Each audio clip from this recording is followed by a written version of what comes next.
Bajo la Lupa, la primera clínica periodística pro fomento de virtudes ciudadanas. Necesitamos información que conduzca al compromiso por el bien. Los principios valen por sí. Sin espacio para el odio y sin espacio para el sectarismo. Aquellos temas que nos preocupan como sociedad son diagnosticados bajo la lupa de hombres y mujeres creyentes del consenso, la cooperación conjunta y la reflexión propositiva, siendo ciudadanos a favor de la prosperidad común. Las confrontaciones ya fueron suficientes. Bienvenidos.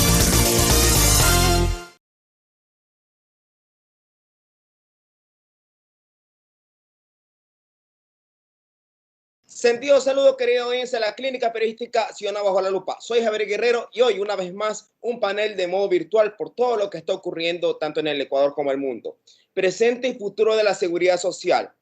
Economista Samia Tagle, asambleísta y miembro de la Comisión de Derechos de los Trabajadores y de la Seguridad Social. Doctor Marco Proaño, jurista, catedrático universitario y experto en temas de seguridad social. Y el economista Fernando Mosquera, miembro de la Veeduría Ciudadana, conformada por la Contraloría General del Estado para los temas de la seguridad social. En la penúltima Comisión de Inversiones del IE fue su presidente y actualmente miembro de la Mesa Técnica de la Seguridad Social. A todos ustedes, bienvenidos a Bajo la Lupa. Gracias por la invitación. Gracias. Muchas gracias. A ustedes por atender esta llamada más que mío de la ciudadanía. Inicio. Economista Samia Tagle, luego voy con el economista Flores y finalmente con el doctor Marco Proaño. Economista Samia Tagle, por favor, de manera sucinta, una radiografía de lo que actualmente el Ecuador tiene en materia de seguridad social. Bueno, buenas noches con todos. A ver, una de las cosas importantes que está sucediendo ahora es el tema de los estudios actuariales que ya los han publicado. Entonces, hemos mantenido reuniones con los representantes del IES y del BIES para analizar las cifras que se han presentado, pero hay algo muy importante que resaltar de ahí, que este estudio es con corte a diciembre del 2018, ¿ok? Pero ahorita estamos viviendo una crisis sanitaria que nadie la veía venir, la cual ha cambiado totalmente el tema demográfico y las variables que se han presentado. Entonces, lo que se ve en esa herramienta financiera, por decirlo así, porque un estudio actuarial es una herramienta para una toma de decisiones, realmente el día de hoy es una herramienta obsoleta frente a la realidad que estamos viviendo. ¿Qué es lo que se ha dicho o ha dicho el nuevo representante del presidente de la República en el directorio del IES? Que va a haber problemas en pago de pensiones, principalmente en lo que es invalidez, vejez y muerte, que hay un problema en que el Estado no continúa con los aportes del 40%, acorde a lo que dictaminó la Corte Constitucional en el 2018, para que retome esos pagos. Hablando con ellos, nos comunican que a partir de octubre del 2019 no se han vuelto a hacer pagos. Entonces, dentro de estos estudios actuariales, ¿qué es lo que dicen? Si el Estado no retoma el pago de ese 40%, no hay liquidez para seguir con los pagos de las pensiones, y lo dijo a partir de agosto. Entonces estamos en una etapa crítica, y hablo de liquidez porque una cosa es la liquidez, otra cosa es la solvencia. Obviamente el IES tiene inversiones hechas, pero para poder obtener liquidez tiene que desinvertir. Entonces ese es otro proceso, que es lo que ha venido haciendo desde el 2015, cuando se suspendió la contribución solidaria del Estado. Entonces, ese es un poco el escenario ahorita, que estamos en una parte crítica, y dentro de esos estudios dice que para el 2021 vamos a estar con altos problemas de liquidez. Sin embargo, este estudio fue hecho con las variables que les dije, sin pandemia, considerando un crecimiento del PIB que no es el real ahora, considerando un número de aportantes que no es el real.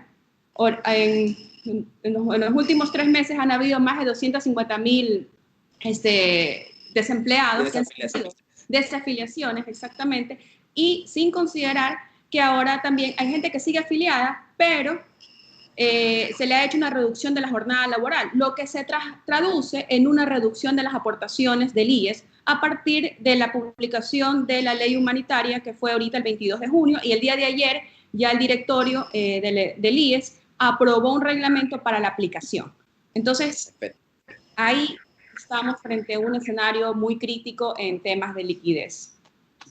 Gracias, asambleísta Tagle. Economista Mosquera, la asambleísta Tagle tilda el escenario del IES como crítico y ha resaltado uno de esos puntos que está actualmente en el debate de los teóricos y de los economistas y profesionales entendidos en materia de seguridad social, como es el tema de las desinversiones en el fondo de salud, lo que de cierta manera podría decirse como un detrimento en ese fondo. ¿Cómo lo ve usted? Mire, el tema del Fondo de Salud es el sitio por donde ha sido afectado enormemente el Fondo de Pensiones.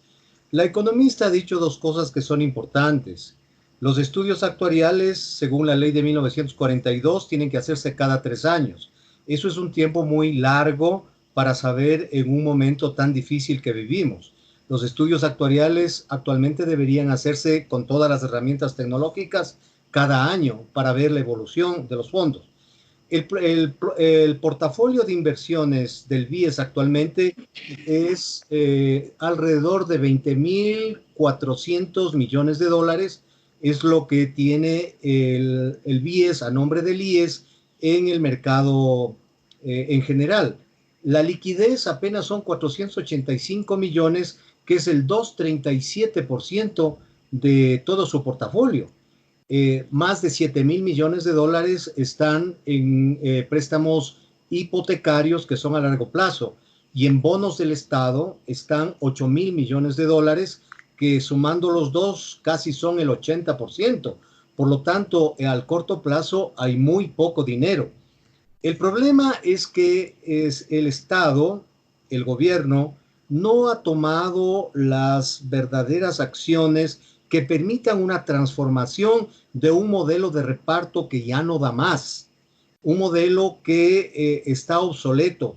Y adicionalmente, varios gobiernos desde 1951 han ido acumulando enormes obligaciones con el IES, y en el momento de la dolarización en el año 2000 se pulverizaron los fondos previsionales. Entonces, lo que ha dicho el economista Tagle es muy interesante respecto de que no es un problema de solvencia, es un problema de liquidez, pero también la acumulación de dinero en el fondo de pensiones es apenas el 20% del PIB, cuando hay países muy parecidos al Ecuador, caso Panamá, caso Chile, en donde los fondos previsionales son 10 y 15 veces más de lo que tiene el Ecuador. Es por esa serie de consolidaciones, esa serie de deudas que ha ido siempre en detrimento de la seguridad social. Actualmente, una vez que la Corte Constitucional obligó al Estado a volver a pagar, a volver a cancelar el 40% de los fondos previsionales, en el año 2019, que comenzó este actual gobierno a pagar, solamente pagó hasta septiembre. Actualmente no ha pagado nada del 2020 y ya superan los 1.800 millones de dólares de una obligación que es cierta, que tiene que contabilizarse. Adicionalmente, todo lo que perdió la seguridad social al no recibir más de 5.000 millones de mediados del año 2015 hasta el 2018, muy graciosamente la Corte Constitucional no dijo que ese dinero hay que recaudar de alguna manera. Entonces, hoy el saldo de fondos de pensiones, solamente de pensiones, es alrededor de 6.700 millones. Es una insignificancia para lo que en el futuro necesite la seguridad social. Entonces, en buenas cuentas, alcanza para pagar el mes de agosto, porque cada mes la seguridad social para pensiones necesita 370 millones de dólares al mes, más o menos 100 millones para el tema de salud. Estamos diciendo casi 480 millones que necesita, y apenas tiene una liquidez de 433 millones, es decir, alcanza para un mes. El momento que se pague agosto ya no tiene para pagar octubre. El problema es que está invertido a largo plazo. La salida podría ser que el gobierno recompre papeles a largo plazo y le entregue liquidez. Posiblemente le quedará algo de la renegociación de la deuda de los bonos, este momento de la deuda externa del país, y le permitirá un poquito de flujo de caja, pero que se solucionará tal vez octubre, noviembre o hasta que termine este gobierno, pero la bomba social del no pago de pensiones es una realidad evidente que puede estallar la sociedad ecuatoriana. Doctor Marco Proaño, el economista Mosquera ha referido respecto a un problema y coincide con la asambleísta Tagle respecto a que el problema del IES podría mirarse y quizás iniciar sobre un asunto no de solvencia, sino de liquidez, y advierte también un posible estallido respecto al pago de las pensiones. ¿Cómo lo mira usted? Muy amable por la invitación. Le perdí el video, doctor Proaño, por favor. Le perdimos el video. Le perdimos el video. Si podría activarlo, porque vemos sin video.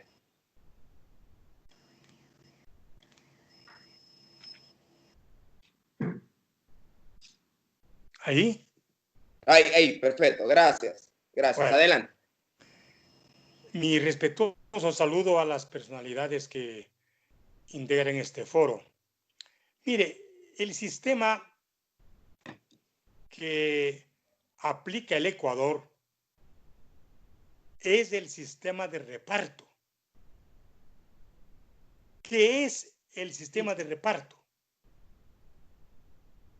El sistema de reparto es que con los aportes de los afiliados activos se financian las prestaciones de los trabajadores pasivos.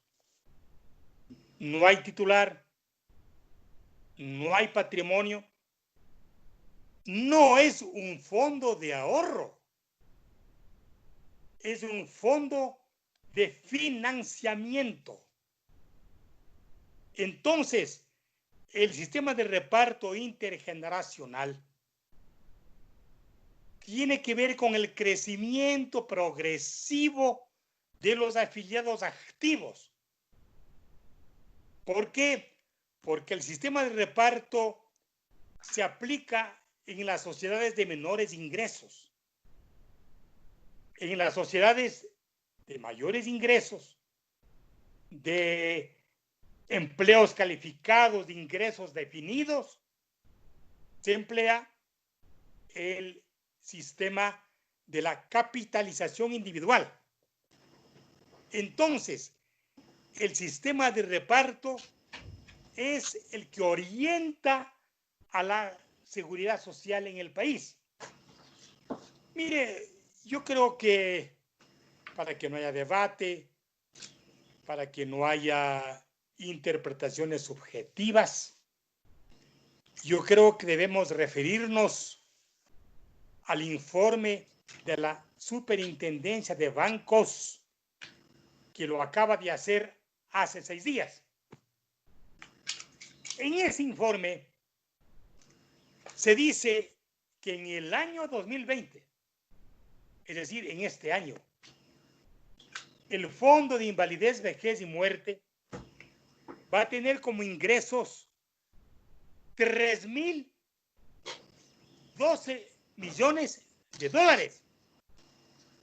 Y como egresos, es decir, el pago de pensiones, 4.832 millones de dólares. Es decir, tenemos una diferencia que podemos hablar de déficit de 1.820 millones de dólares. En el tema de la salud, según la Superintendencia de Bancos, que estuvo 12 años en silencio y que ahora alarma al Ecuador entero con un estudio público y oficial sobre la sostenibilidad económica y financiera del IES y del BIES. En el seguro de invalidez, perdón, en el seguro de salud individual y familiar, de ingresos existe 1.520 y de egresos 2.093 millones de dólares. Es decir, hay un déficit de 469 millones de dólares. En tal forma que entre el déficit del seguro de invalidez, vejez y muerte y el déficit del seguro de salud individual y familiar, estamos ante una encrucijada. Yo quiero comentar lo que decía el señor economista Mosquera. Él decía que del año 2015 al 2018, con el no pago del 40% al fondo de pensiones, el departamento de pensiones actuariales del propio IES, en documento oficial, dice que el Estado y el gobierno como su representante político perjudicó al IES en 8.952 millones de dólares. En tal forma que, si bien actualmente hay una obligación del Estado de pagar el 40% al fondo de pensiones, ¿qué ha sentido el país? Que bajo reformas legales que se dieron en la Asamblea Nacional, aumentaron la cobertura de obligaciones del IES, pero el Estado no cumple con las suyas. Aumentó la atención de salud de los hijos de los jubilados y de los afiliados menores de 18 años. Se aumentó la obligación del IES para personas sin remuneración, trabajadoras del hogar. Se aumentó la atención del IES para quienes sufren enfermedades catastróficas. Y el IES tiene que cumplir. El IES tiene que cumplir. El que no cumple es el Estado. Mire, yo les invito a un escenario dramático. Miles de jubilados en las calles reclamando un derecho, con sus silencios, con sus ausencias, con sus pies hinchados de tanto caminar por los recuerdos. El jubilado no necesita ni reclama compasión de nadie. Solo quieren tener derecho a que sean respetados por el Estado. Tienen derecho a la gratitud. Tienen derecho a la solidaridad. Yo no participo de la idea de quienes ven en el jubilado con la visión del desvalido. No. Ellos tienen derecho a la salud, tienen derecho a la dulzura, tienen derecho a la libertad y tienen derecho al pan.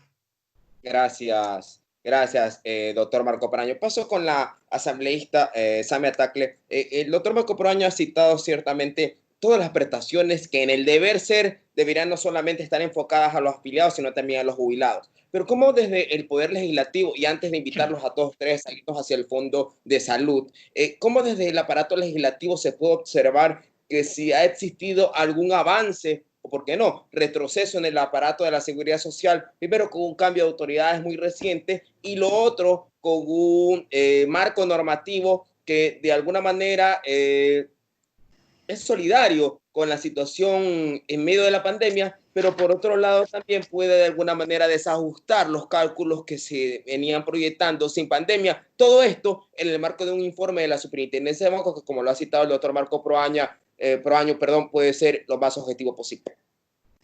Ok, a ver, una de las cosas que hay que tomar en consideración es que hasta hace alrededor de un año los estudios actuariales tenían carácter reservado. ¿Ya? Entonces, como lo dije hace un rato, los estudios actuariales son una herramienta de decisión que reflejan cuál es el estado financiero de cada uno de los fondos. Entonces, nosotros como asambleístas, ¿qué es lo que pasa? Yo recuerdo todavía esa sesión de comisión cuando fueron representantes del IES, no los actuales, otros, y nos hicieron una presentación porque estábamos tratando el incremento de la pensión del seguro campesino. ¿Okay?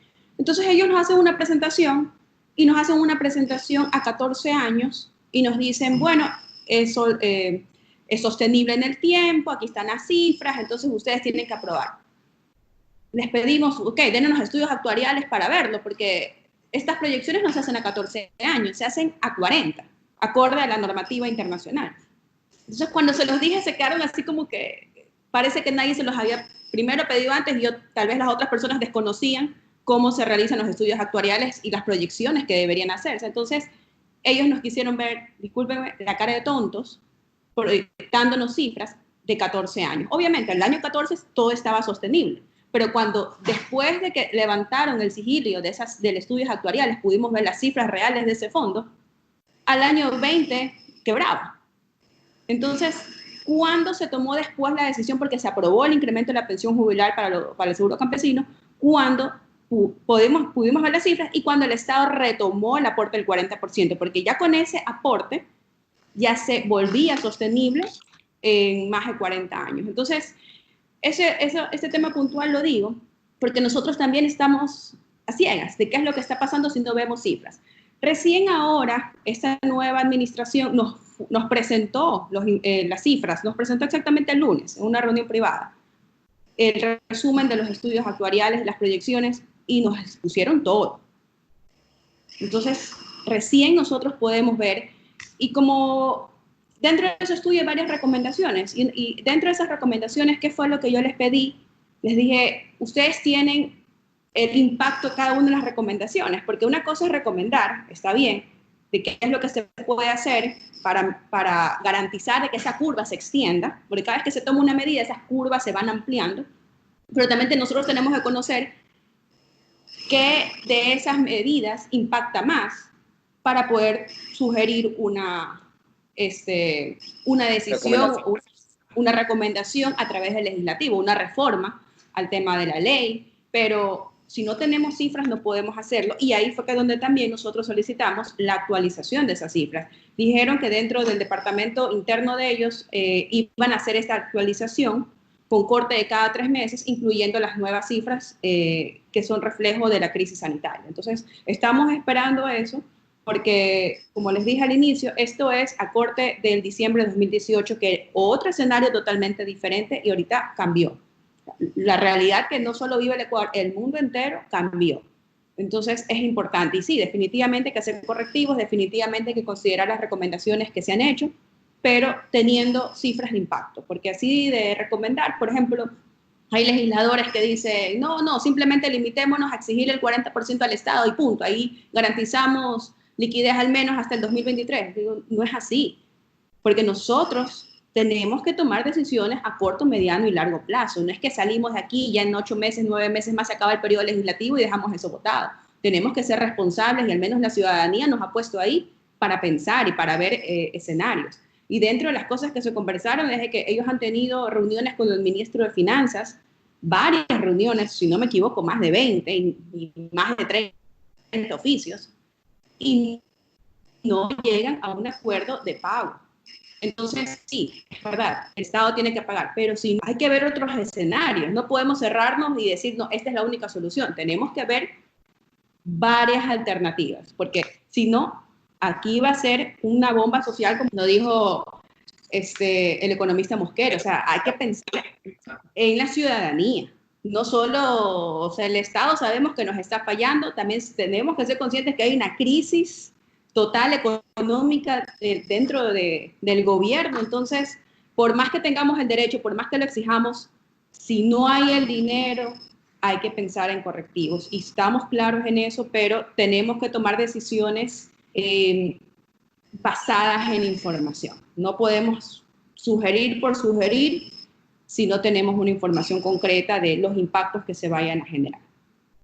Economista Mosquera, la asambleísta ha sido clara respecto a la postura del legislativo, ya como representante del poder del Estado en materia de legislar y fiscalizar, respecto a tener una base actuarial para mirar los impactos de las recomendaciones que ahí se hagan.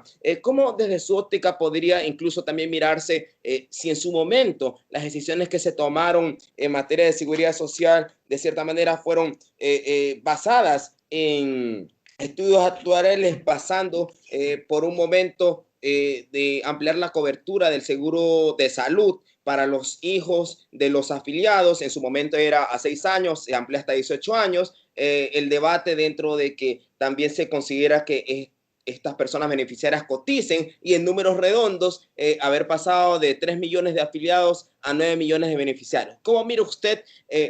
Okay. Gracias. Respecto a su inquietud, algo que nos va a permitir ver la verdadera dimensión del problema es que de cada 10 personas que atiende la seguridad social, apenas 3 pagan.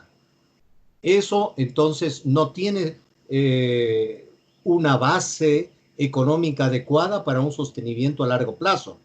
Y es por eso que me atreví a decir que el problema pasará como sea hasta que concluya este gobierno, pero sin tomar las decisiones adecuadas, como dijo el asambleísta, viendo el futuro. El gobierno actual va a dejar esta bomba armada para que posiblemente el próximo gobierno o la desarme o la explote en sus manos. Yo traté un tema que es importante, la enorme concentración de la cartera de inversiones del BIES.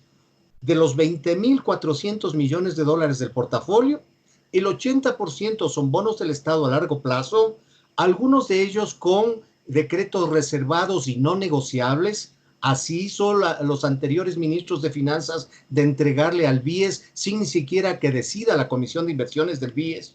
Y el otro 40% está en préstamos hipotecarios a largo plazo. Apenas sobra el 20% y que tiene una liquidez de apenas el 2,37%. Ahora, lo que usted está señalando, perdón que me interrumpa, ¿qué tanto se agrava cuando hay un informe del ex gerente general del BIES en donde señala, entre otras cosas, que hay una contabilidad de cierta manera no fortalecida y hay un sistema que incluso se contrató y que en su momento no se pudo ni implementar porque tiene un problema con el proveedor? Lo que decía el señor Troncoso, Vinicio Troncoso, tiene mucha razón, porque cuando se creó el BIES, lo que hicieron es partir el balance.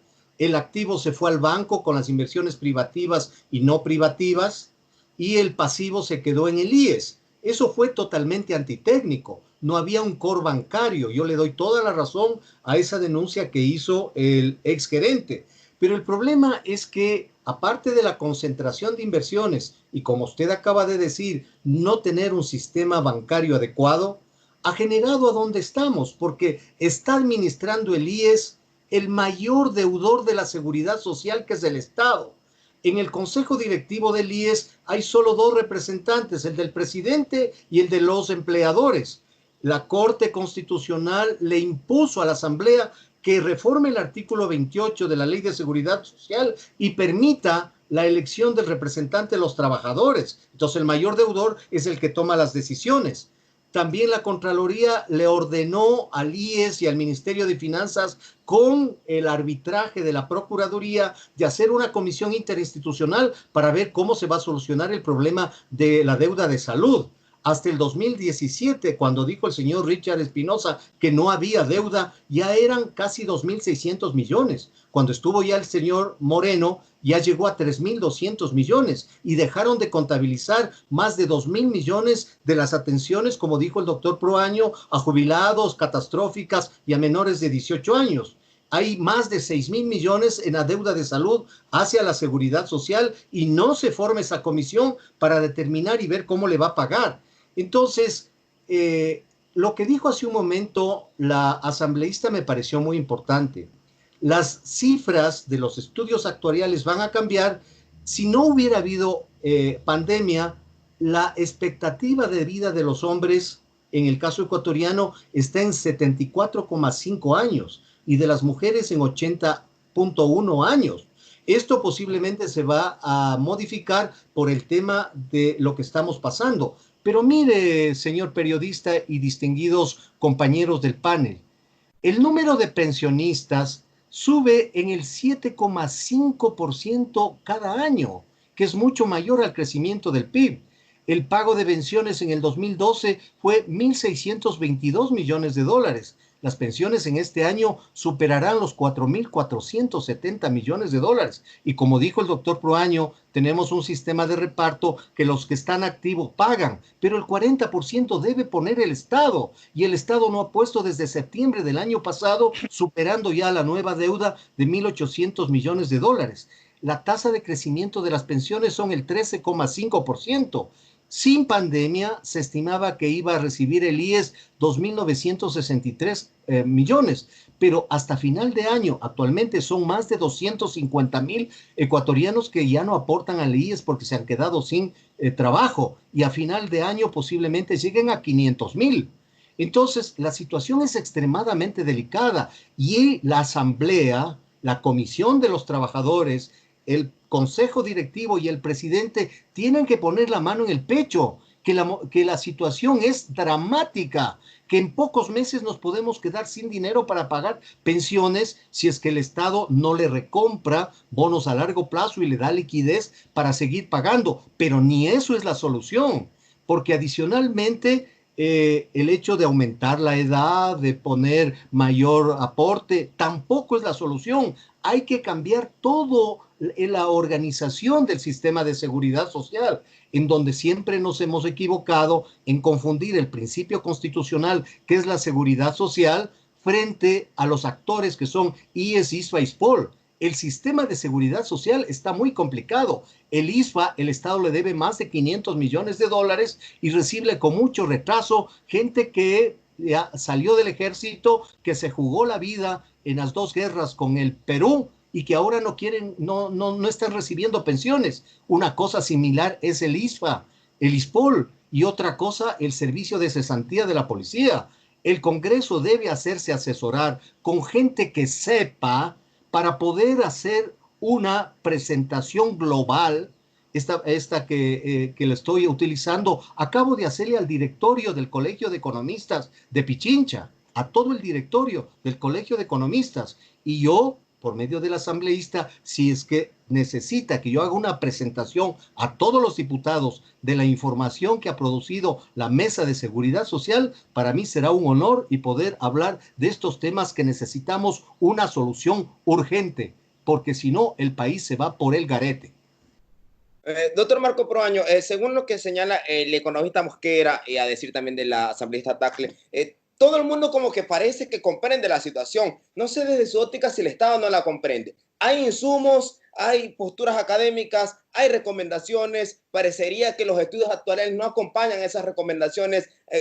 Recientemente el propio presidente del Consejo Directivo del IES reconoció de la deuda estatal que va por el orden de los 6.700 millones de dólares. También señaló que hay una deuda del aparato privado para la seguridad social. El economista Mosquera ha señalado una y otra vez esta latencia de no poder cumplir con las pensiones para nuestros jubilados, y él no lo ha dicho. Yo me atrevo a decirlo, qué va a pasar con el seguro de salud. ¿Cómo lo ves desde su óptica?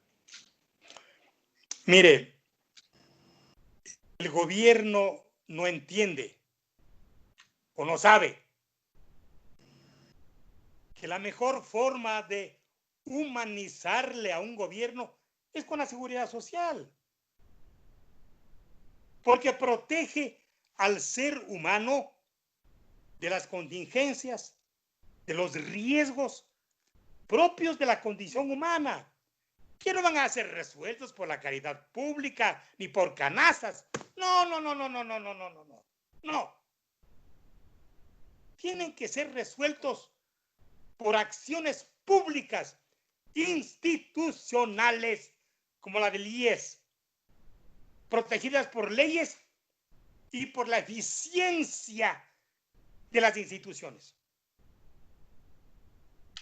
Yo escuchaba al presidente del Consejo Directivo del IES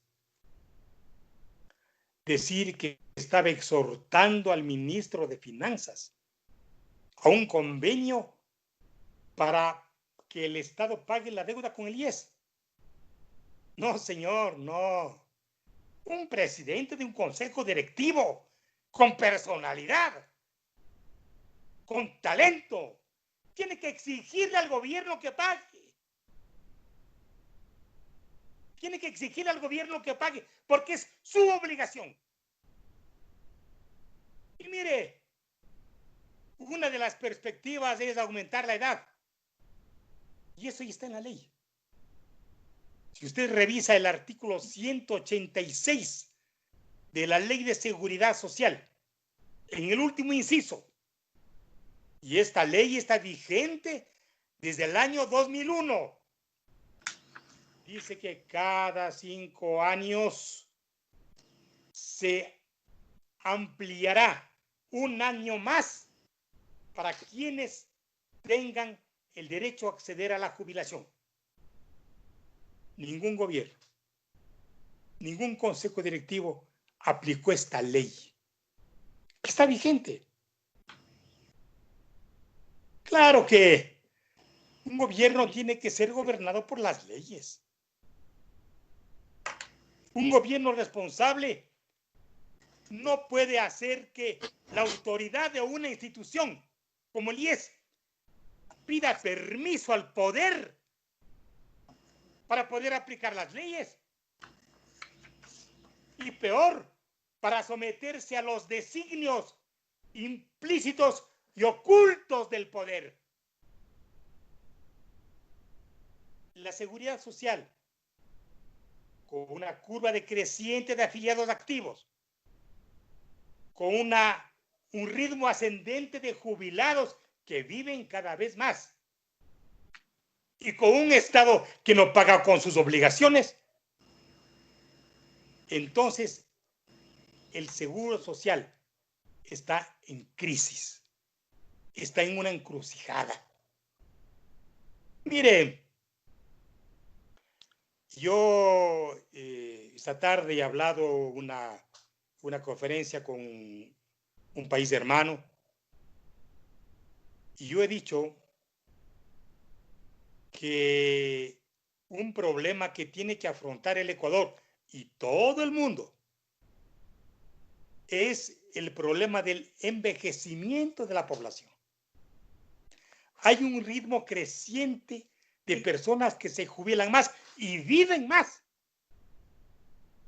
Y entonces se me preguntaba si el hablar y el defender por los jubilados no es pensar en las nuevas generaciones. Yo le dije, no. Cuando yo defiendo a un jubilado, defiendo a los jóvenes. Defiéndole porque ustedes deben tener la certeza que un día van a ser viejos. Todos somos viejos. Dentro de poco, dentro de mucho. Solo es cuestión de tiempo. Por eso que los jóvenes no son jóvenes, los adultos no son adultos, los viejos no son viejos. Todos somos viejos. Es el proceso inexorable de la vida. Por eso algún pensador decía que en los hombros de cada hombre, que en los hombros de cada mujer, duerme silenciosamente un viejo.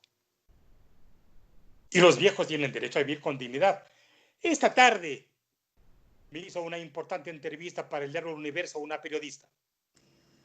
Me decía que cientos de jubilados murieron en el pico más alto en Guayaquil. Y me dijo, murió mi padre. Y murió sin despedirse. Y ellos tienen derecho. Porque el Estado no entiende, no quiere entender que la vida de un jubilado, que la vida de un viejo es una lucha permanente entre la fragilidad humana y la deslumbrante ansiedad por vivir. Es el amor a la vida lo que ha hecho que la gente viva más. Y a la final la vejez no es más que el final de una obra que uno pudo construir en la vida. Gracias, doctor Marco Poraño. Hemos brindado un abordaje breve de lo que es el presente de la seguridad social. Y avanzando en el panel, hacia el futuro y la propuesta, que es lo más importante de esta tertulia entre ustedes, una tertulia plural. Quiero comenzar con la asambleísta Tagle. Se ha dicho varias cosas y el doctor Proaño ha señalado que inclusive dentro de la norma ya contempla el aumento de la edad de respecto a la cobertura de la seguridad social. También se habla sobre el aumento de la prima. Hay una discusión bastante fuerte respecto a que si el seguro pertenece a los afiliados, quienes son en última instancia los que retroalimentan económicamente al IES, ¿por qué entonces está la presencia del aparato estatal allí, muy especialmente en la parte de la dirección, y que probablemente eso no se compensa con una redistribución en cuanto a todo lo que conforma el consejo directivo, porque no hay representantes de algunos sectores, algunos hablan de 15 personas, no sé, desde el aparato legislativo y bajo su visión, cómo mira todas esas propuestas y cómo caminar hacia una sostenibilidad de la seguridad social por un lado, y por otro lado, hacia consolidar transparencia en aras de que los que no están en el sistema o los que se salieron del sistema puedan entrar mirando que en el futuro sí van a poder contar con esas prestaciones de lo que ahora van a poder cancelar. A ver, sí, Javier. Escuchando lo que está presentando el economista Mosquera, el doctor Proaño, quería hacer justo una precisión, y lo acabas también de mencionar, el tema de la conformación del Consejo Directivo. Hay ahorita en la mesa de la Comisión Laboral, se está debatiendo el artículo 28 de la Ley de Seguridad Social, que justo es la integración del Consejo Directivo. Uno de los mayores problemas, en mi criterio, que existe, y creo que lo compartimos con los demás panelistas, es de que el Estado está tomando las decisiones por nosotros, de que al mismo tiempo que toma las decisiones, se hace el ciego y el sordo cuando es cuestión de dinero, y de que tenemos un presidente del directorio del IES que es el representante del presidente de la República. Entonces, ¿cómo vamos a aspirar de que el presidente del directorio del IES presione de la manera que debería presionar al presidente de la República y al ministro de Finanzas que cumpla con su 40% a los fondos?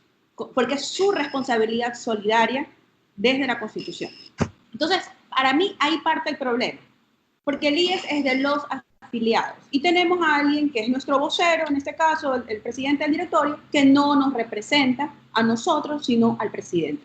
Entonces, dentro de esta discusión que hemos tenido en la comisión, obviamente hay varios criterios. El criterio oficialista es el que se siga manteniendo, porque dice en ese artículo que tiene que ser presidido por el representante del presidente. ¿Okay? Y antes decían que ellos sostenían eso porque el Estado era el que aportaba el 40%, entonces que era como una mayoría y que ellos tenían que presidir. Pues bueno, pero cambiaron la ley en el 2015, dejó el Estado de aportar, y ahora, ¿qué pueden decir al respecto? O sea, y también los trabajadores aportamos y un sinnúmero más de personas. Entonces, dentro de la postura nuestra es de que o sea rotativo la presidencia, porque está compuesto de forma tripartita, que está el Estado, que está el representante de los trabajadores y está el representante de los afiliados. Ya. Entonces, esa es una de las propuestas, que sea rotativo. Otras propuestas son de que definitivamente no lo presida el representante del presidente, sino las otras dos personas. Otra de las causales de que, a mi criterio, lo que está sucediendo en estos hospitales del IES, todos los escándalos de corrupción, es que se ha cogido la seguridad social, se ha cogido al IES como un botín político, como una herramienta de negociación política, como una negociación, y lo estamos viendo todos los días, cada día es un escándalo nuevo. Ahora está involucrada una serie de asambleístas también, no solo en los hospitales del IES, sino también en los hospitales del Ministerio de Salud. ¿Por qué? Porque lo han escogido como una herramienta de negociación. ¿Por qué? ¿Quién controla el IES? Nuevamente, el Estado.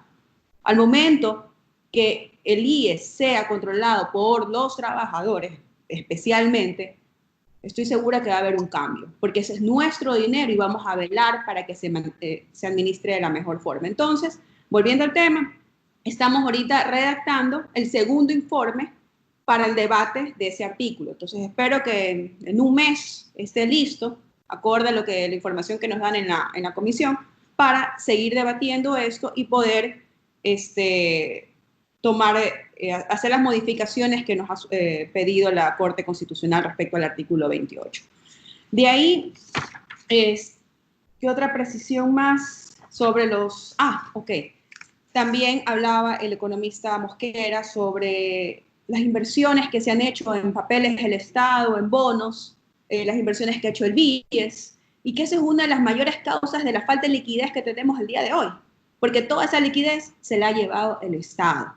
Entonces, debido a este problema que hay, una de las propuestas que tiene actualmente una serie de representantes sociales, entre esos está el abogado de voto, es la consulta popular, que está compuesto por una serie de preguntas.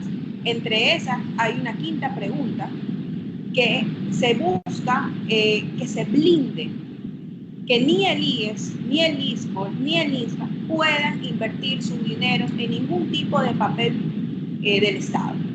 Entonces, para esa pregunta, si se la aprueba, se cambiaría, obviamente, la Ley de Seguridad Social, se cambiaría la Ley de Seguridad de las Fuerzas Armadas y la Ley de Seguridad Social de la Policía. Entonces, de esa forma también buscamos una solución que se deje de tomar el dinero de los afiliados como caja chica del Estado. Porque si nosotros también lo queremos hacer a través de la Asamblea, tenemos mucho blindaje del oficialismo, porque obviamente de ahí es que están sacando los fondos. Y eso es lo que nos pasa en la mesa de discusión. Somos lamentablemente minoría los que queremos que ese dinero o el control del IES pase a las manos de los trabajadores. Hay una mayoría que es del Estado que quiere que siga el Estado controlando eso, porque si no se les va su vaca lechera, se les va su herramienta de negociación. Entonces es una pelea que nosotros tenemos constante. Y veo que hacia allá también va parte de la solución para evitar todos estos problemas, al menos la parte legislativa. Gracias, asambleísta Tagle. Economista Mosquera, el asambleísta Tagle ha señalado respecto a que habría que ver, por un lado, cómo termina esa reforma del artículo que ha traído a colación la asambleísta Tagle en el debate y posteriormente la tarea colegislativa del aparato ejecutivo, a ver cómo queda por un lado eso. Por otro lado, ha planteado una iniciativa de consulta popular que habría que ver también si el aparato popular le otorga así la venia o no. Pero desde su lado, ¿cómo mira garantizar la sostenibilidad del aparato de la seguridad social? ¿Cómo mira usted buscar de alguna manera que podamos, y digo podamos todos como ecuatorianos, confiar plenamente en un sistema de seguridad social, especialmente cuando un último informe de la Mesa Técnica de Estudios de la Seguridad Social señala que el sistema de la seguridad social como tal está al borde del colapso y entre otros pilares en los cuales sostiene esa aseveración, pasa por un tema de que los aportes no llegan, de que hay beneficios no financiados y que hay una administración y gestión política? ¿Cómo mira eso? Su micrófono active, por favor. Su micrófono active, por favor. Ahí está, gracias. Ahí está, gracias. Yo apoyo totalmente lo que ha dicho la economista Tagle, que uno de los graves problemas de la seguridad social es su gobierno corporativo. Ya hemos visto lo que sucede en el Consejo Directivo, que están dos, uno con un flagrante conflicto de intereses, el mayor deudor es el que toma las decisiones. Pero algo peor sucede en el BIES. Hay un representante del Consejo Directivo, hay un representante del Ministerio de Finanzas y los dos tienen voto dirimente. Los representantes de jubilados y de afiliados son comparsa, son minoría. Por lo tanto, se clonó el mismo problema de gobierno corporativo al BIES. Mire, el artículo 272 de la Constitución dice que ninguna institución podrá influir sobre los fondos de la seguridad social y especialmente sobre su patrimonio. ¿Acaso el Ejecutivo no es una institución y él es el que toma las decisiones? Y también en la Asamblea. ¿Qué pasó con la anterior Asamblea cuando de manera totalmente ilegal no habían los estudios actuariales? Los trabajadores le reclamaban al anterior superintendente sobre la carencia de estudios y se aprobó la Ley de Justicia Laboral que afectó terriblemente, como ha dicho el doctor Proaño, en más de 8,000 millones la capitalización del fondo de pensiones. Hoy el Congreso acaba de aprobar la ley de apoyo humanitario que complica mucho más la liquidez actualmente del IES. Hay disposiciones sobre el pago de los aportes atrasados de marzo, abril y mayo en un año. Hay la mora patronal que ya está llegando a 1.500 millones de dólares y hay que volver a firmar convenios de pago.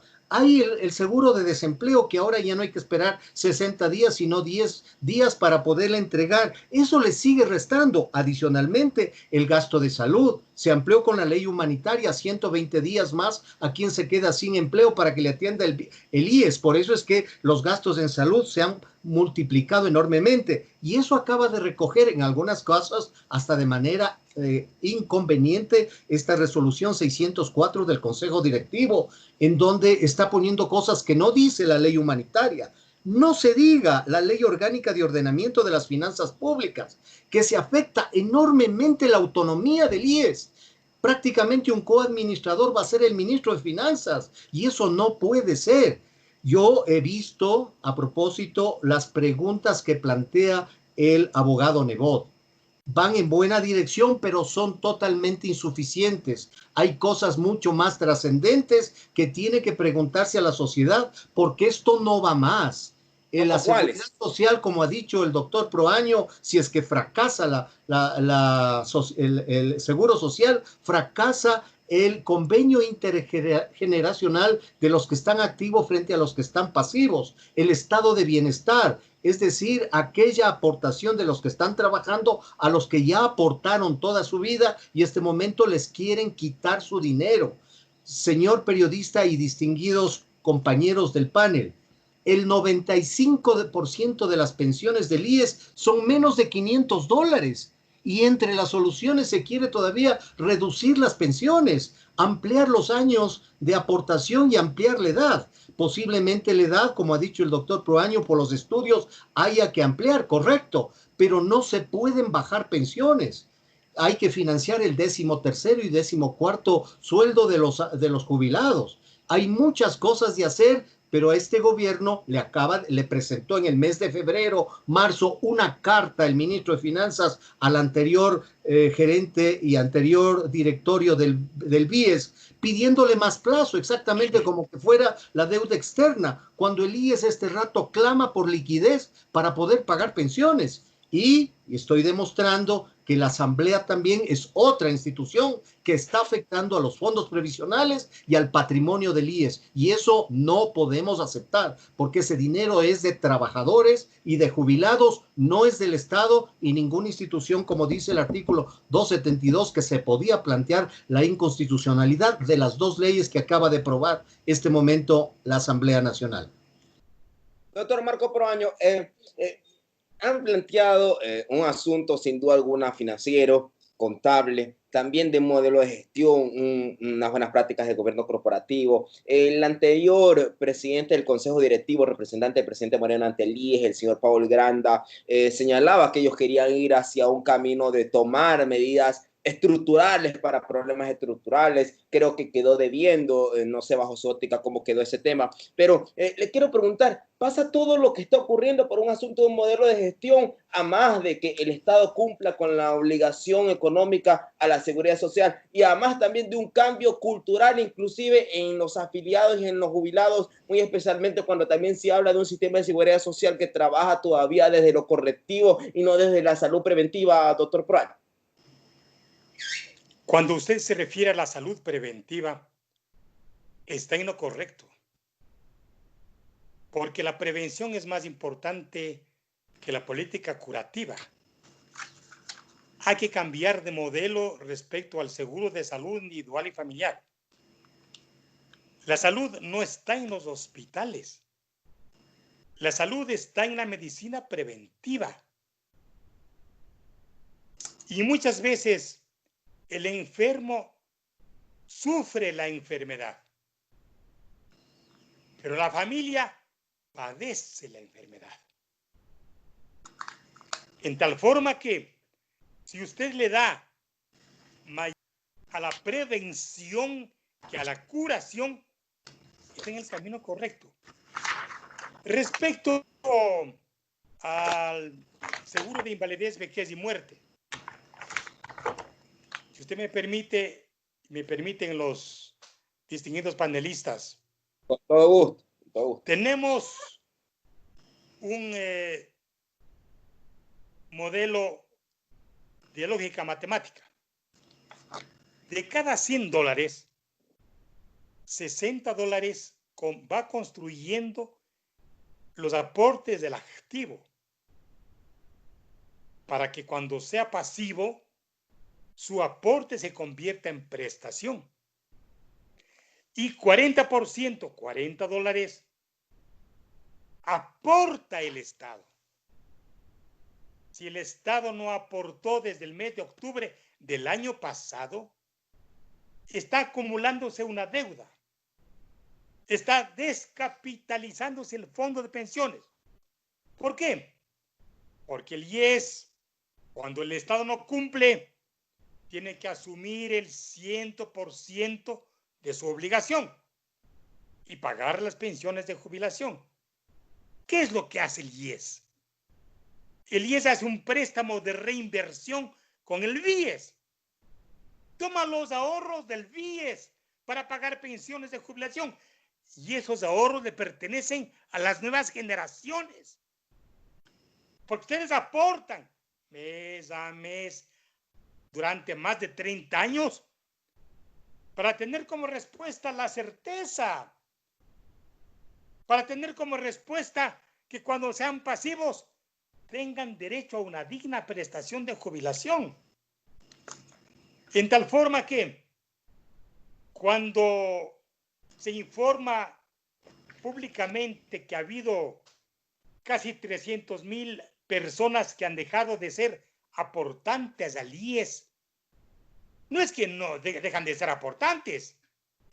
Van a reclamar el fondo de reserva, van a reclamar la cesantía, van a aplicar el seguro de desempleo. Y esa es una sangría permanente que va afectando la sobrevivencia económica del IES. En tal forma que todo lo que se haga por darle a la seguridad social una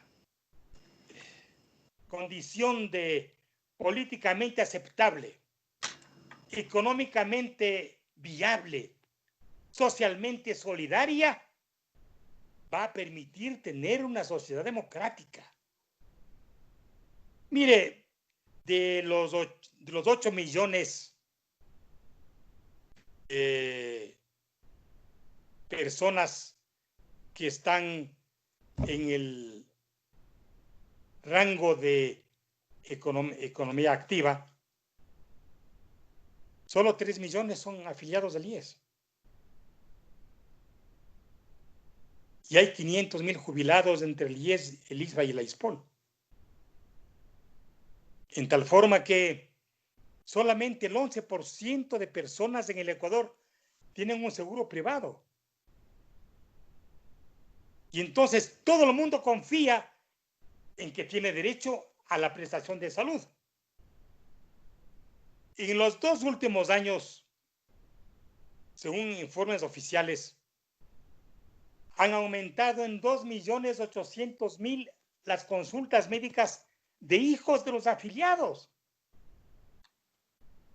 Y el IES tuvo que facturar $28 millones, tanto en la red interna como en las clínicas privadas y hospitales privados. De tal forma que ha habido una afectación grave a la economía del IES. Lo que decía el señor economista Mosquera.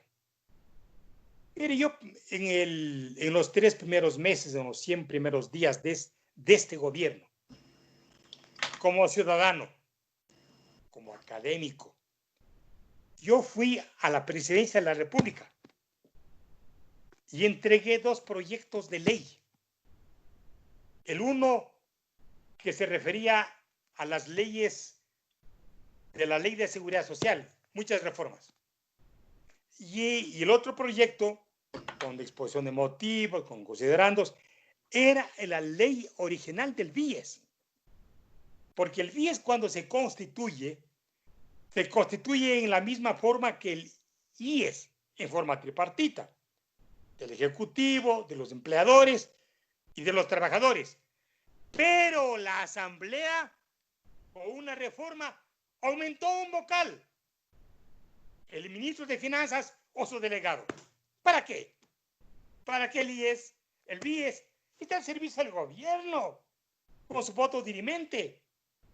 Y la historia del BIES ha sido que siempre estuvo al servicio del gobierno de turno, cuando debió estar al servicio de los afiliados y jubilados.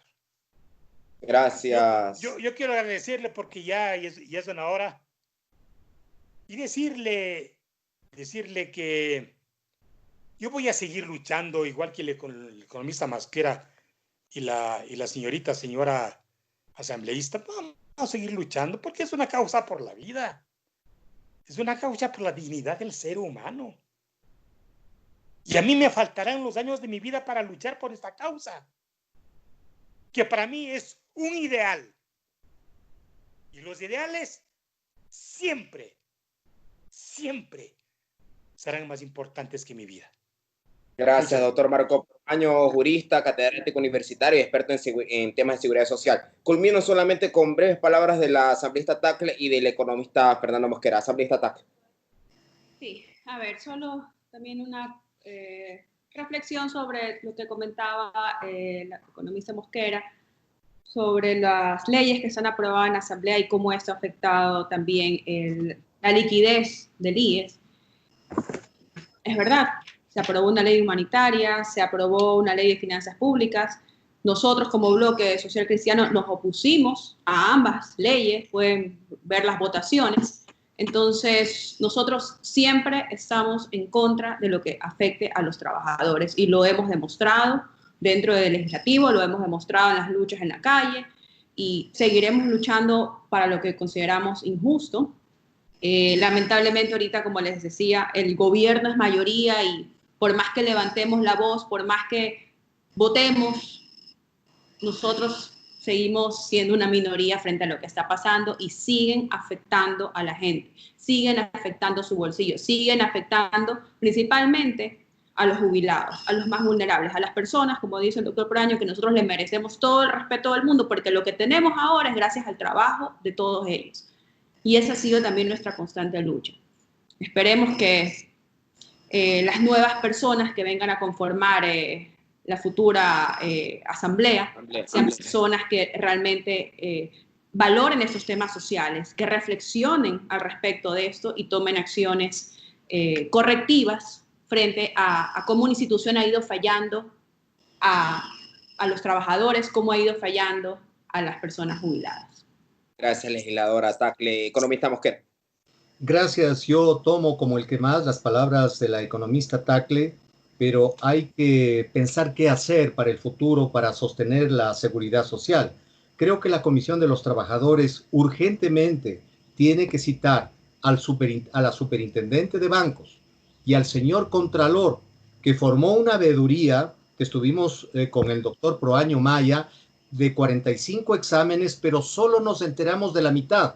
Estudios actuariales, la situación de la construcción y la administración de los hospitales ya no nos hicieron conocer. Entonces, el señor Contralor tiene que dar razón en la Comisión de los Trabajadores el resultado de esos exámenes que lo estaba haciendo. Mire lo que sucede, solamente para finalizar, en el tema del seguro campesino. El capital del fondo del seguro campesino es menor de lo que el seguro campesino le debe al seguro general obligatorio. O sea, ni utilizando toda su capitalización le alcanza a pagar lo que han derivado a campesinos en donde no están solamente afiliados los que deben estar afiliados, sino a veces trabajadores de las grandes empresas agroindustriales del país y que no les afilian como deberían hacer con el seguro general obligatorio, si no les mandan que se afilien al seguro campesino, rompiendo el objetivo que tuvo ese seguro. Entonces hay que hacer muchas cosas. Hay que hacer muchas cosas por el futuro del país, por el futuro de esa convergencia entre generaciones anteriores y las nuevas generaciones. Le quedo muy agradecido y para mí ha sido un honor compartir esta entrevista con una persona de la talla del doctor Proaño Maya, a quien lo respeto y le aprecio de manera importante, y además hemos visto la actitud del Partido Social Cristiano en el Congreso, donde ha estado, por ejemplo, doña Cristina Reyes, que siempre ha dado apertura también al tema de los trabajadores, y siempre estaremos apoyando estas labores de asambleístas que brillan con luz propia. Por ejemplo, el exalcalde de Ambato, que tiene una posición de lo que debe ser un asambleísta, y siempre estaremos respaldando cuando son esas actitudes en bien del pueblo ecuatoriano. Gracias una vez más, doctor Marco Proaño, asambleísta Sematacle, economista Mosquera, por comparecer a la clínica periodística Bajo la Lupa. Y quedan algunos temas para el debate y será motivo de otro programa. Bendiciones y hasta la próxima. Buenas noches. Amable, gracias.